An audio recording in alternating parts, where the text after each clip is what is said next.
ওই এলটি ভল্টের দরকার, অ্যান্ড্রয়েড দরকার, তাহলে মোটামুটি সাপোর্ট নেবে। কি আপনাদের অসুবিধা হচ্ছে নাকি? অসুবিধা নেই তো, কারণ অনেকদিন আগে গ্রিল লাগানো তো, তা গ্রিল মিস্ত্রি লাগিয়ে দিয়ে চলে গেছে। বাবু কলকাতায় থাকে, 3 বছর ওর সংগ্রামপুর আসেনি।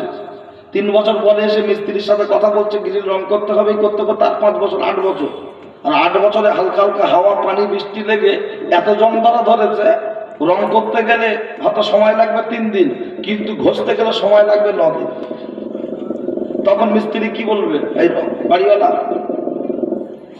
তখন বাড়িওয়ালা বলবে, হুজুর মিস্ত্রি সাহেব যা হোক আর না হোক তুমি একটু ভালো করে ঘষে দিও, আমার তাতে একটু লেবার যা বেশি যায়। তো আজকের যা জং ধরেছে, সে জংগুলো আমাদের ঘষার প্রয়োজন। জং না ঘষে যতই আপনি রং করতে চান, ও রং লাস্টিং হবে না। সে এশিয়ান প্রিন্ট দেন আর ইন্ডিকা দেন। চলুন ভাই ও বাবাজি, বর্তমান সমাজ ব্যবস্থায় চলছে চাই না, সে তো আমাদের চায় না, আমরা তাকে ছাড়ি না, পকেটে ছাড়া রাখি না, তাকে ছাড়া বাঁচি না, যার নাম হলো মোবাইল। এই যে কি জিনিস, ইমানদারের ইমানটা করে দিচ্ছে ফিনিশ, শেষ। যদি বলেন কেমন? রাসূলুল্লাহ বলেছেন, মোবাইলে রিংটোন, গান বাজনা, টিভি সিডি, এগুলো হলো শয়তানের ঘন্টা। ভিতরে আছে ইমান নামক একটা পাঁচিল। ছোটবেলায় গ্রামগঞ্জে দেখতাম মাটির পাঁচিল দেওয়া থাকতো, সেই পাঁচিলের উপর এরকম ছাউনি করা থাকতো, থাকতো না? যদি বলে ছাউনি করেছেন কেন, বলে আকাশ থেকে বৃষ্টি হলে পাঁচিলটা ভেঙে যাবে, পড়ে যাবে, তাই একটু ছাউনি করার দরকার। ভিতরে আছে ইমান নামক পাঁচিল, 2 কান থেকে গান বাজনার আওয়াজ, পানির মতো সুদ ঘুষ লটারি জুয়া যখন ওই ইমান নামক পাঁচিলের উপর প্রতিদিন পড়ছে, ওই পাঁচিলটা ভাঙছে না? ভাঙছে না? প্রমাণ একটা দুটো নেন। এই মুরব্বী যারা বসে আছেন, ওনাদের জিজ্ঞাসা করুন ছেলে মেয়ে কটা, তা বলবে 7টা 9টা, এমন এমন লোক আছে বলবে 11টা। আমাদের বাড়ির সেদিন 28শে মাঘ একজনকে জিজ্ঞেস করছি যে দাদা ছেলে মেয়ে কটা, খানিকক্ষণ চুপ থেকে থেকে বলছে মোরে টোরে গিয়ে 18টা আছে। এখন আমার বয়স 34 বছর, 33 বছর 33.5 বছর আগে যখন মায়ের কোলে এসেছিলাম, এত অভাব ছিল, আমার বাচ্চা ছাড়া মায়েদের 4টে-5টা করে শাড়ি বছরে দিতে পারতেন না। গ্রামে পাকা রাস্তা ছিল না, কারেন্ট ছিল না, 2তলা 3তলা বাড়ি ছিল না, মোটর সাইকেল ছিল না, অটোর সংখ্যা ছিল খুব কম, টোটো ছিল না। তখন একটা একটা বাচ্চা মায়ের পেট থেকে হয়েছে, বুলেটের মতো চেহারা, একটা স্তন চুষে খেয়েছে, আর একটা স্তন দুধ ঝরে পড়েছে। কথা ঠিক কি না? অথচ মায়েদের পেট ভরে 3 বেলা ভাত খাওয়া হতো না। একজন ভাত খেত, আর একজন আমানি খেত, পান্তার আমানি। একজন ভাত খেত, আর একজন ফ্যান খেত। কিন্তু তখন দুধের অকুলন হলো না। আর এখন কলা গাছের 1টার বেশি কাঁদি হয় না, ডিজিটাল ভাবিদের 2টোর বেশি বাচ্চা হবে না, সিজার ছাড়া চলবে না, গুরুবলন ছাড়া বাচ্চা কাচ্চার ভবিষ্যৎ তৈরি হবে না। আমি বিয়ে করলাম, পাড়ায় জয়দেবের বৌমা চলে আসলো, তার মানে দিদিমণি এসে বলছে হুজুর তোমার বোন নাম বলে, লিখে নিল, নিয়ে একটা বই দিয়ে গেল, বইটার নাম পোলিও কার্ড, তাই না? পোলিও কার্ড দিয়ে বলছো চেক আপ করতে যাবে হেলথ সেন্টারে। আমার বউ মেটিয়াবুরুজের মেয়ে তো, শুনেই মুখে লাগালো মেকআপ, চলে গেল হেলথ সেন্টারে চেক আপ। তখন দিদিমণি বলে দিল মুসাম্বি লেবু খাবে, কমলা লেবু খাবে, শাকসিদ্ধ খাবে, দিশি ডিম খাবে, হরলিক্স খাবে, চেহারাটা ভালো হবে, বাচ্চার ওজন ভালো হবে, একটু রেস্টে থাকবে। তা আমার বউ একদম পোল্ট্রির মতো খায় আর মুরগির মতো শোয়, ও আর ওঠে। হঠাৎ 9.5 মাস যখন হঠাৎ দেখলাম পাড়ায় চলে আসলে অ্যাম্বুলেন্স গাড়ি, আমার বউকে নিয়ে হসপিটালে গেল, তাড়াতাড়ি হয়ে গেল বাড়াবাড়ি। সাথে সাথে আপনার এফআর করলো পিজি, যাওয়াটা খুব ইজি। পিজিতে যখন এফআর করলো, যাওয়াটা খুব ইজি হয়ে গেল। বাচ্চা ডেলিভারি হলো, আমার শাশুড়ি কোলে নিয়ে বাচ্চাটাকে নাচাচ্চার বলছে আরে এ তো ইঁদুরের বাচ্চা হয়েছে। সব মিলিয়ে 1.5 কেজি, 1780 গ্রাম। বাচ্চার গালে স্তন দিচ্ছে, বাচ্চা খাচ্ছে ট্যা, বিড়ি খাবে না, বাচ্চা খাচ্ছে ট্যা, খৈনি খাবে না। তখন বলছে ও ডাক্তার কচি দুধ হয় না, তাহলে কি করা যাবে? বলছে ওষুধ লিখে দাও। ডাক্তার ঔষধ দিল ল্যাকটোনিক, 15 দিন খেলো দুধ হলো না। ডাক্তার ঔষধ দিল গ্লাস, 15 দিন খেলো দুধ হলো না। ডাক্তার ডাক্তার ঔষধ লিখলো প্রপিএল, 15 দিন খেলে দুধ হলো না। লাস্টে বলছে আমাদের মসজিদে ইমাম সাহেবের কাছে যাও দেন, যে পানি ভরে নিয়ে এসো। তো ইমাম সাহেব বললো শুধু পানি পড়লে হবে না, একটু নুন নিয়ে এসো। নুন আর পানি একসঙ্গে পড়ে দিল, বললো মায়ের স্তন থেকে ধুয়ে দেবে আর বাচ্চাটার গালে 1 ফোঁটা দেবে, মাকে খেতে বলবে আর নুনটা খেতে বলবে। আস্তে আস্তে আস্তে আস্তে আল্লাহ স্তনে বরকত দিল, দুধ পরিপূর্ণ হলো, বাচ্চাটা খেয়ে টুকটুক টুকটুক করে বড় হচ্ছে। স্বামীকে ডেকে বলছে এই দেখো তুমি বর্তমান যা দুর্মূল্যের বাজার, 55 টাকা চালের কেজি, তুমি একা খেটে কি করবে? যদি জীবনে কিছু করতে চাও এটা লোন টোন না। আচ্ছা বলুন, এই মুরব্বীরা 7টা 8টা 9টা বাচ্চা মানুষ করলো, সুদ খাওয়ার দরকার হলো না, আর এখন একটা বাচ্চা মানুষ করতে গিয়ে যখন সুদ খেতে হচ্ছে, তাহলে ঈমান নামক পাঁচিল আছে না গেছে? আর একটু খুলে বোঝো, কুকুরের বাচ্চা হচ্ছে 4টে, শোরের বাচ্চা হচ্ছে 8টা, শিয়ালের জন্য আলাদা কোনো ব্যাংক ব্যালেন্স আছে? যেদিন মেয়েরা হাঁস মুরগি তুলতে ভুলে যায়, ওই দিন শিয়ালের পুরো জামাই নাস্তা আসমা হোটেলের বিরিয়ানি। কুকুরের বাচ্চা হচ্ছে 4টে, আজ পর্যন্ত কুকুর কোনোদিন বলেছে ওকে টিএমসি সরকার আমাদের 2-4টে ট্যাবলেট দেওয়ার দরকার, এত বাচ্চা হলে খাওয়াবো কি? শুকরের বাচ্চা হচ্ছে 8টা, তাহলে আল্লাহ যদি শুকরের বাচ্চাকে খেতে দেয়, কুত্তার বাচ্চাকে খেতে দেয়, শিয়ালের বাচ্চাকে খেতে দেয়, ছাগলের বাচ্চাকে খেতে দেয়, আমরা আশরাফুল মাখলুকাত সৃষ্টি জগতের শ্রেষ্ঠ আল্লাহ আমাদের খেতে দেবেন না দেবেন না? কিন্তু আমাদের বিশ্বাসটা নেই। কোরআন বলেছে মা মিন দাব্বাতিন ফিল আরদি ইল্লা আল্লাহু রিজকুহা, কিন্তু আল্লাহর সেই কোরআনের আয়াতের প্রতি, আল্লাহর প্রতি আমাদের সেই বিশ্বাসটা নেই। যদি বিশ্বাসটা থাকতো নিশ্চিত আমাদের চালচলনের মধ্যে একটু হলেও খৌফে ইলাহি থাকতো। কথা ঠিক কি না? চলুন কথা প্রসঙ্গ আমি ভুলে যাই, যে মনে আছে ওই মোবাইলে রাখছে ছবি মমতা, ভাই ভাই দেখাচ্ছে ক্ষমতা, রাখছে ছবি বুদ্ধ, ভাই ভাই রেগে যাচ্ছে যুদ্ধ। মোবাইলে রাখছে ছবি দেব, আমাদের বাড়ির ছেলে মেয়েরা সিনেমা হলে, মদের দোকানে এবং গেস্ট হাউসে ঘন ঘন দিচ্ছে খেপ। ওই মোবাইলে রাখছে ছবি আজহার, আল্লাহ ও রসুল আমাদের উপর হচ্ছে অনেক বেজার অখুশি। মাঝে মধ্যে মোবাইলটা নিয়ে কম্পিউটারে দিয়ে বলছে একটু ভাইরাস কেটে দাও তো। বলছে কেন রে? বলছে সিনেমার নায়ক পা তুলেছিল, পা নামে আল্লাহর কিনে সে ঢ্যাং করে দিয়ে গেছে। ভাইরাস কাটিয়ে বাড়ি গেলে বলছে বাবলু খাবি কি, শুধু ছবি দেখ, এ বলছে ভিডিও দেখ। কিন্তু আমার আল্লাহ বললেন বান্দা, যে জিনিসগুলো নিয়ে তোমরা পাগল হচ্ছ, ল্যাপটপ কম্পিউটার গাড়ি বাড়ি নারী, এটা পৃথিবীর মধ্যে নামি এবং দামি নয়। তাহলে নামি দামি কোনটা? আমার আল্লাহর কোরআন বললেন সেটা লাকাদ খালাকনাল ইনসানা ফি আহসানি তাকবীর। টোটাল পৃথিবীর মধ্যে যা কিছু পাঠানো হলো, এর মধ্যে সবচাইতে নামি, সবচাইতে দামি, তার নাম হলো মানুষ। আল্লাহ আমাদের দিয়েছেন আক্কেল জ্ঞান হোশ, আমরা কাজ করছি হয়ে বেহোশ। আমরা মানুষ যখন নামি, মানুষ যখন দামি, সামান্য 5000 টাকা মোবাইলের যদি চিপ থাকতে পারে, এই মানুষ নামক মোবাইল এর চিপ আছে না নাই? থাকাটা তো স্বাভাবিক ব্যাপার। শুধু যদি বলি আছে, জল ভরার লোক আপনার মগরাহাট এলাকার মানুষ বলবেন মরহুম মাওলানা আমজাদ হোসেন সাহেব পশ্চিম বাংলার একজন নামকরা বক্তা, তার ছেলে সাদ্দাম তো সিরিজ কাটের তকরা অজ করেছে, অল্প হয়ে গেছে গল্প। তার জন্য এখন বলবো হাদিস, আগে বলেছি কোরআন। অবশ্যই প্রমাণটা নিয়ে নেন। ও মা চাচি খালা, শুনছো রাতের বেলা কান্না করবে ঝালা বলা, তো ইরি থাকো খালা। আল্লাহ নবী বলেছেন ইন্না ফিল জাসাদি লামুদগাতুন ওয়া ইজা সালুহাত সালুহাল জাসাদু কুল্লুহু ওয়া ইজা ফাসাদাত ফাসাদাল জাসাদু কুল্লুহু আলা ওয়াহিয়াল কলব। মানব দেহের মধ্যে এক টুকরো বস্তুর পিণ্ড আছে, যেটার নাম হলো হৃদপিণ্ড, আছে না নাই? ওইটার নাম হলো কলব, ওইটার নাম হলো মেমোরি, ওইটার নাম হলো চিপ। ওইটা যার হবে কালো, তার তামাম জীবনটা বরবাদ হয়ে গেল।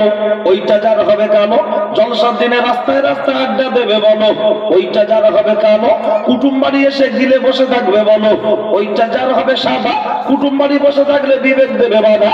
ওইটা যার হবে সাদা, রাস্তায় রাস্তায় আড্ডা দিলে বিবেক দেবে বাধা। ওইটা যার হবে ভরসা, দিনের মজলিসে বসলে পাবে অনেক ভরসা। ভরসা পেতে পেতে এমন একটা জায়গা তৈরি হবে, আমার আল্লাহর তরফ থেকে ওই বান্দার কপালে লিখে দেয়া হবে, দিস ইজ এ সুপারম্যান, তুমি হলে আল্লাহর মাহবুব বান্দা, তুমি হলে আল্লাহর ওলি বান্দা। আল্লাহর ওলি হতে গেলে আল্লাহর ওলির বোনাই হতে হয় না, ছেলে হতে হয় না, মামা হতে হয় না, খালু হতে হয় না। কোরআন সুন্নাহ অনুযায়ী নিজের জীবনটাকে যদি গঠন করা যায়, XYZ, আপনি আমি আমরা যে কোনো ব্যক্তি আল্লাহর পিয়ারা বান্দা হতে পারি। এখন জিজ্ঞাসা হলো, ও ছেলেরা যারা বলে জলসা দেওয়ার দরকার নাই, ওরে বাপের বেটা, কপাল ফাটা, মাথা মোটা, হতভাগা, নাদান, তোমার কাছ থেকে আমার জানতে মন চাইছে, আমাদের জামা ময়লা হলে সার্ফে ডুবিয়ে ধোলাই করতে হচ্ছে, গাড়ি খারাপ হলে গ্যারেজে পাঠাতে হচ্ছে, সর্দি কাশি হলে হসপিটাল ডাক্তারখানায় ট্রিটমেন্ট করতে হচ্ছে, এই হৃদপিণ্ড নামক যে কল, এই যে মেমোরি, এর যে রোগগুলো আছে, এর ট্রিটমেন্ট করার জন্য পৃথিবীর কোন হসপিটালে যাবে, কোন চেম্বারে যাবে, কোন ডাক্তারখানায় যাবে? ও তো ক্যারাম বোর্ডের জুয়ার আড্ডায় বসলে হবে না, তাসের আড্ডায় বসলে হবে না, চায়ের দোকানে বসে জুয়া খেললে তো ট্রিটমেন্ট হবে না। তাহলে ট্রিটমেন্টের জায়গা কোথায়? অনেক আপনার উল্লেখযোগ্য কয়েকটা জায়গা রয়েছে, তার মধ্যে একটি জায়গা হলো মসজিদ, আর একটা হলো মজলিস। মসজিদ মানে বাইতুল্লাহ, আল্লাহর ঘর। মজলিস মানে যেখানে দিনের কথাবার্তা আলোচনা হয়, সেটা কারোর বাড়ি হতে পারে, উঠোন হতে পারে, কারখানা হতে পারে, ছাদের উপরে হতে পারে, বল খেলার মাঠ হতে পারে, এবং সেটা মুক্তব হতে পারে, লক্ষ্য করলে দেখতে পাওয়া যায়। তাহলে আমি আপনার হসপিটালের ঠিকানা বললাম, কিন্তু এখন রোগগুলো কি? হসপিটালের তো ঠিকানা পেলে রোগগুলো কি বলবেন? তুমি যখন বলছো ফাঁকা তুমি বলবো, আলেমরা তো জানেন, সাধারণ আম পাবলিক যারা আছেন, যারা ইসলামের সাথে একটু সম্পর্ক রাখে, তার মোটামুটি একটা নলেজ আছে। কিন্তু আজকের যুব সমাজে আমাদের ছেলেদের মধ্যে এমন এমন ছেলে আছে, তাদের চাল চলন দেখলে ইবলিশও ঘুরে দেখে যে আমার দোস্ত কোথায় ছিল। তো সেই জায়গায় দাঁড়িয়ে এই একটা একটা করে রোগ, আমি দু চারটে রোগের কথা একটু বলার চেষ্টা করছি। আমরা যদি সবাই একটু তকবীর দিই, তাতে কি অসুবিধা হবে? যদি বলেন কেন, এদিক ওদিক যারা আছে ওরা মনে করছে খুব একটা লোকটা নেই, তা অন্তত ওরা বুঝে যাক জোর বোনাইরা সব এখানে আছে, বুঝলেন? কিছু ছেলে পুলে আছে গো, যারা বলছে জীবনে দোকান দেখেন, খালি দাঁড়া যাচ্ছি, দাঁড়া যাচ্ছি, মরে গেলে কি দোকানদার গোসল দেবে, জানাজা পড়াবে? তখন এসে বলবে, ও হুজুর চল, আব্বা মরে গেলে। কেন এখন যেভাবে আঁচলের তলায় আছে সেভাবে দেবে না? এখন যে দোকানদারের সাথে মহব্বত করছো সে গোসল দেবে না? বলছো ও কিচ্ছু জানে, তো ও কিচ্ছু জানে না অবস্থাতে এখন এত মহব্বত কিছু, এটা প্রতিদিন হয় না, বছরে একবার দুবার। তাতে তোমাদের এত অ্যালার্জি, তাতে এত চুলকানি। অন্তত আমি আর একবার হুঁশিয়ারি দিচ্ছি, যারা এদিক ওদিক ঘুরছো, মনে রাখো মেয়েরা হলো পেট্রোল, ছেলেরা হলো আগুন, পাশাপাশি থাকলে সাবধানে থাকুন, নচেত যে আগুন ধরে যাবে পৃথিবীর কোনো পানিতে ও আগুন নেভানো যাবে না। মনের ভিতরে যদি আগুন জ্বলে, ও শুধু বলবে পোড়ান যায় জ্বলিয়া রে, পোড়ান যায় জ্বলিয়া। ও যদি ওই মোটর চালিয়ে দিয়ে যদি পানি দিয়ে বারবার ধোয়ার চেষ্টা, ঠান্ডা করার চেষ্টা করে, ঠান্ডা হবে না, আগুন লেগেছে ভিতরে, পানি দেবে কোথায়? চলুন সবাই মিলে একটু তকবীর দেবো, নারায়ে তাকবীর। ও খোদা, ক বছর বয়স কারণ না, আমার খবর নেবেন না, ক বছর বয়স কারণ? আল্লাহর নাম নেবো, ফিলিস্তিনের মুসলমানদের থেকে আমরা কি বেশি দিন না খেয়ে আছি? আমরা সারাদিন রোজা করছি, বেলা 3টার পর থেকে দাঁতে ধার দিচ্ছি। মেসো খালি রোজার মাসে মেসো করা শুনল, আর বাকি 11 মাস, বাকি 11 মাস ওর গাছ ধারে যাওয়ার মতো নেই, মনে হচ্ছে না বিড়ি চিবিয়ে খেয়েছে। এই রাস্তার উপরে যারা কথা বলছো, ওই গাড়ির কাছে যারা দাঁড়িয়ে কথা বলছো, বাচ্চারা তোমরা দিক চলে যাও, তাহলে ভিতরে এসো, যাও চলে যাও, হ্যাঁ ডাইসির বাইরে যাও। হ্যাঁ ও 4 নম্বর ইট হবে, 4 নম্বর। ও পিসি বিক্রি হবে না, ফুটি বিক্রি হবে, ঝামা আদলা 3 পর, ডাইসির বাইরে। আল্লাহর নামে ধ্বনি দিয়ে দিচ্ছে ফিলিস্তিনের মুসলমানেরা, আমরা সারাদিন রোজা করে খাচ্ছি আঙুর, আপেল, বেদানা, তেলে ভাজা, চপ, বেগুনি, আর তারা সারাদিন রোজা করে না সেহেরি না ইফতার, ইফতারের সময় কোন রকম ঘাস বেটে বেটে সেটাকে একটু জুস মতো তৈরি করে তাই তারা নিজেরা ইফতারি হিসাবে গ্রহণ করছে। আর এমনও মানুষ আছে ইফতারি পায় না, সেহেরি পায় না, তারপরেও তারা বেঈমানদের বিরুদ্ধে লড়াই করছে। আমার আগে হযরত বলছিলেন যে আমরা ফিলিস্তিনদের জন্য কাঁদছি, অথচ ইসরায়েলি পণ্য বাড়িতে বাড়িতে রাখছি। একদম হকিকত কথা, উচিত কথা। চলুন বাড়িগুলোতে এক সার্ভে করুন, কোন বাড়িতে সার্ফ এক্সেল সার্ফ নেই? কোন বাড়িতে আপনার সার্ফ এক্সেল সার্ফ নেই? এই যে Thums Up, Coca Cola, Sprite যেগুলো খাচ্ছি, একটা 2 লিটারের বোতল 100 টাকার প্রোডাক্টে 29 টাকা খরচা, 71 টাকা লাভ। এই 71 টাকার লভ্যাংশ নিয়ে তারা তাদের সামরিক অস্ত্রশস্ত্র তৈরি করে মুসলমানদের বুকে মেরে ঝাঁঝরা করছে। ওই জন্য বহু ওলামারা ফতোয়া দিয়েছেন, যাওয়া সুদ খাওয়া হারাম, যেমন অন্যান্য জিনিস যে খাওয়া যেমন হারাম, ওই রকম ইসরায়েলি পণ্য মুসলমানদের জন্য গ্রহণ করা সেটাও হারাম। যাদের ভিতরে সামান্যটুকু ইমানের তাপমাত্রা থাকবে সগানে তারা ইসরায়েলি পণ্য ব্যবহার করবে না, বয়কট করবে। কিন্তু মুসলমান দেখা দেখি চাষ লাগালাগি বাস, যখন ওদিকে খুবই হয় তখন বলে ইসরায়েলি মাল খাবো না, বলবো না। আর যে একটু ঠান্ডা হয়ে যাবে কিনে ও অত মারলি চালাতে লেগুম কাপ মেরে দিচ্ছে। আর এদিকে খালি বলছে ভাঙ্গে কেন হোক না কুচে দেবো। কোথায় কুচবে? এই তো বিল পাস হয়ে গেল। এ বলছে ও তবলিগ ও ফুরফুরা, এ কিয়াম করে, ও করে না। ওই ওরা জামাতে যায়, ওর সাথে চলবো না। এ বলছে ও কিয়াম করে, ওরা বাড়ি মেপে দেবো না। মানে এক কথা বিভিন্ন দলে ভাগ। আর হিন্দু বেলায় চলে যাও, দিনের বেলা টিএমসি, সিপিএম, বিজেপি 3 ভাই 3টে পার্টি করে মিটিং মিছিল যা করে, সন্ধ্যাবেলা 3 ভাই এক জায়গায় বসে কিভাবে উন্নতি হবে তার আলোচনা করে। কথা ঠিক কি না? আর মোল্লারা শুধু বলছে পুঁছে দেবো। ও যদি আমাদের গ্রামে একবার টোকে বলবি মাল লাশ ফেলে দেবো। দিনে ঝগড়া হয়ে মাঠার, বুঝতে পারছেন না? হ্যাঁ, কি সাংঘাতিক ব্যাপার। আমি ছোট্ট একটা এক্সাম্পল দিই মাঝখানে, কি জানেন? তবলিগ ফুরফুরা বলে তো এখনো একটু একটু অ্যালার্জি। ও ফুরফুরাওয়ালাদেরও আছে, আপনাদেরও আছে। আপনাদের মানে তবলিগ ফুরফুরা সবার মধ্যে বলে।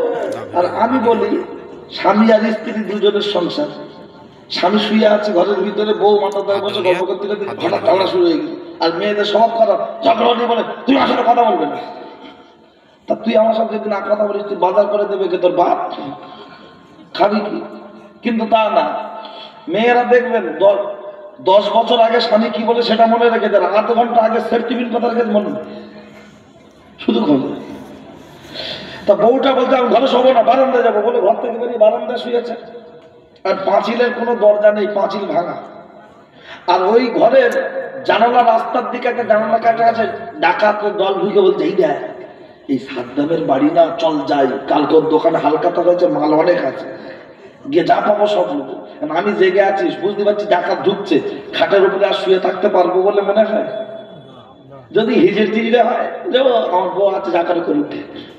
কিন্তু আমি তো পুরুষ, আমার মনে মনে হচ্ছে সব যায় যাক, আমার স্ত্রীর ইজ্জত সম্মান বাঁচাতে হবে বলে ঘরের যে পিলিয়ারের এক কোনা এক সাইডে চুপচাপ দাঁড়িয়ে আছে। ডাকাত ঢুকে দিক ওদিক লাইন মারছে, দেখছো সব জায়গায় তালা মারা। একটা বউ শুয়ে আছে, তার কানে দুল, মাথায় ফুল, হাতে আংটি, হাতে বাউটি, মনে পড়ছো স্বামীর নামটি। যেই স্ত্রীর গায়ে হাত দিতে যাবে, স্বামী স্ত্রীর ঝগড়া থাকবে না মিটে যাবে? মাথার কাপড় কোমরে জড়িয়ে বলবে ওলা উঠো, কোথায় আছো তাড়াতাড়ি এসো, বলে দুজনে মিলে ডাকাতের বিরুদ্ধে লড়াই করবে। স্ত্রী চাইবে সব যায় যাক, সোনা গহনা গুলো বেঁচে থাক, আর স্বামী চাইবে সব চলে যায় যাক, আমার স্ত্রীর ইজ্জত সম্মান বেঁচে থাক। তাহলে ডাকাতের বিরুদ্ধে লড়াই করার জন্য স্বামী আর স্ত্রী এক হয়ে যদি ঘরের ভিতরে আপনার ঝগড়া করে বারান্দায় গিয়ে এক হতে পারে, তবলিগ ফুরফুরা স্বামী আর স্ত্রী আমাদের সংসারের সম্পদ, লা ইলাহা ইল্লাল্লাহু মুহাম্মাদুর রাসূলুল্লাহ সাল্লাল্লাহু আলাইহি ওয়াসাল্লাম, হাদিস কোরআন, মসজিদ মাদ্রাসা, কবরস্থান, এগুলো আমাদের সংসারের সম্পদ। যখন দিল্লি থেকে ডাকাতের দলেরা ডাকাতি করার জন্য প্ল্যান তৈরি করে এগিয়ে আসছে, স্বামী আর স্ত্রী এক হয়ে তাদের বিরুদ্ধে মোকাবিলা করার দরকার আছে না নাই? আমি হাতে না ধরে পা দুখানা জড়িয়ে ধরে বলবো, কে কি দলমত করছেন, কে কি পার্টি করছেন আপন জায়গায়, কিন্তু একটা জায়গায় এসে এখন মায়ানমারের কথা শুনছিলেন হযরতের মুখ থেকে, ওটা 17 সালে ঘটেছে। 17 সালে মায়ানমারের 17 সালের যে ঘটনা, ও ঘটনার বর্ণনা যারা তখন দেখেছিলেন এখনো মনে পড়লো অনেকে, সেই দিন আর ভাত খেতে পারে না, ঘুমাতে পারে না।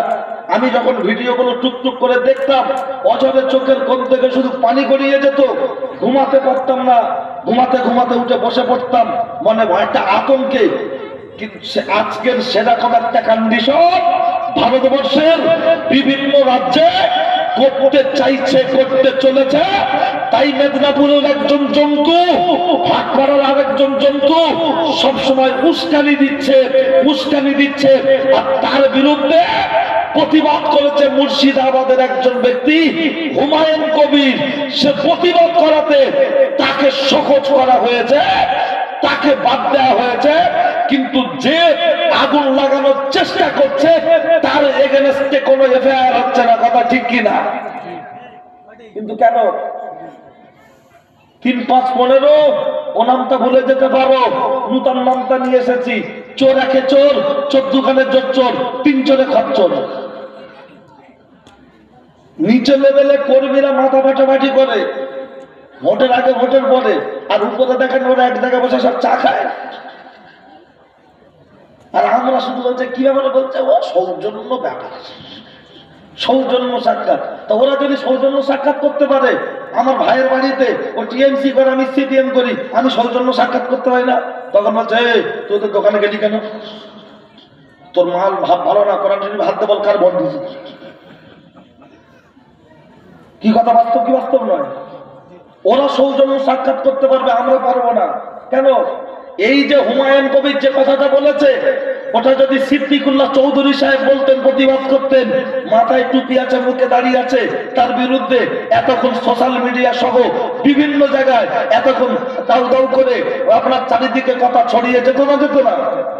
নওশাদ সিদ্দিকী তিনি যদি বলতেন মাথায় টুপি আছে, মুখে দাঁড়িয়ে আছে, তার বিরুদ্ধে খবুগরে দিত, সোশ্যাল মিডিয়ায় আগুন জ্বলিয়ে ছাড়ত। কিন্তু আজকের যে কথাটা বলেছে হুমায়ুন কবির বলেছে, আগে আমার কাছে রাজনীতি নয়, আগে আমার কাছে আমার ধর্ম, আমার জাত, তারপরে আমার রাজনীতি। সাব্বাস বেটাকে ধন্যবাদ, তার ইমানি পাওয়ার রয়েছে, তাই সত্য কথাটা সিংহের মতো গর্জন করে বলতে পেরেছেন। দোয়া করি আল্লাহ তার জন্য হেফাজত করে, বলুন আমিন। আমিন। এখনো সময় আছে, নিজেরা ভাবুন, ভাবতে থাকুন। কি আলোচনা অসুবিধা লাগছে নাকি? তখন তকবীর দিতে বলেছিলাম, এক মধ্যে মিস কল হয়েছে, এবার তকবীরটা একটু দেন, কারো জামান যেন বন্ধ না হয়। আল্লাহর নাম নেবো, নারায়ে তাকবীর, মাশাআল্লাহ। প্রথম রাউন্ড যদি এমন হয়, সেমিফাইনাল ভালো হবে না খারাপ হবে? অন্তত যারা বাড়ি গিয়ে শুয়ে পড়েনি এখনো, সব ভাব, অন্তত শোয়ে সুখ, আমাদের আওয়াজ শুনে অন্তত উঠে একটু পেশাব করে সুখ, যদি মাল খাটে ছেড়ে দেয়। অন্তত সেটা। যাদের বাড়ি কুটুম এসছে ওদের দিচ্ছে। হ্যাঁ, জলসায় কুটুম এসে, জলসার দিন কুটুম এসে আবার বলছে কি জানো, বলছে শরীরটা ভালো। তা তোর যদি কলেরা হলো তেল কেন, তুই হসপিটালে যা না। ও শরীর খারাপ বলতে আবার খাওয়ার সময় কি খাচ্ছে জানো, গোশে খালি মোটা মোটা চর্বি। আল্লাহ কি, ওর যদি বলে মাছ ঝোলটা খাওয়া না, খাওয়া না, যদি বলে একটু ডাল খাওয়া, খাওয়া না, আলু লবণ খাওয়া না, যা দেবে শুধু কষা। অথচ সমস্যা নেই, আর এইখানে আসতে গেলে সমস্যা। বাড়িওয়ালা যাদের বাড়ি শুয়ে আছে, ওর কি অল্প ছাড়বো, অন্তত একটু খেয়ে ঘেগুরটা তুলে নিক, তারপরে দিচ্ছি।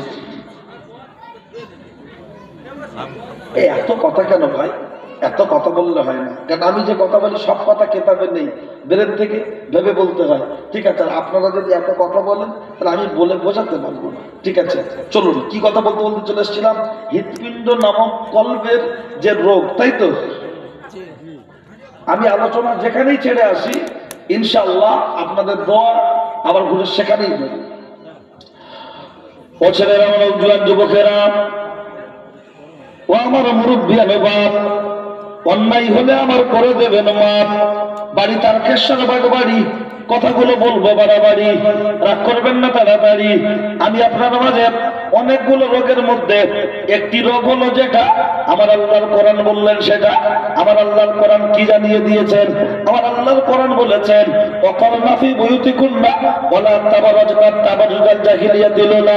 ও নারী জাতেরা, তোমরা কোলার খোলা ছাড়িয়ে অর্ধ উলঙ্গ হয়ে বর্বরতা যুগের নারীদের মতো ঘুরবে না।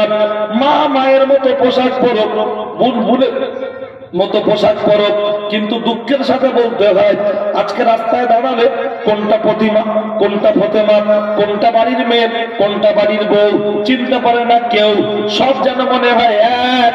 ভালো করে দেখ, ওজ্জা ছিরি বেহাবে না ফিরি, ওজ্জা ভাব দেখলে মনে হবে যেন 4 টাকার হাত। মেয়েরা বর্তমান সময় যে পোশাক গুলো পরছে, নিচের দিকটা দেখবেন চওড়া, মানে জাল জাল, যেদিকে ধরে টানে ওই দিকটা দেখবেন সরু হয়, আর যেদিকে লোহা লাগানো থাকে ওই দিকটা চওড়া হয়। এমন কিছু জামা বেরিয়েছে ঈদ উপলক্ষে মহিলারা কিনেছে, নিচের দিকটা চওড়া, উপরের দিকটা সরু, গায়ে দিলে মনে হচ্ছে একটা গাই গরু।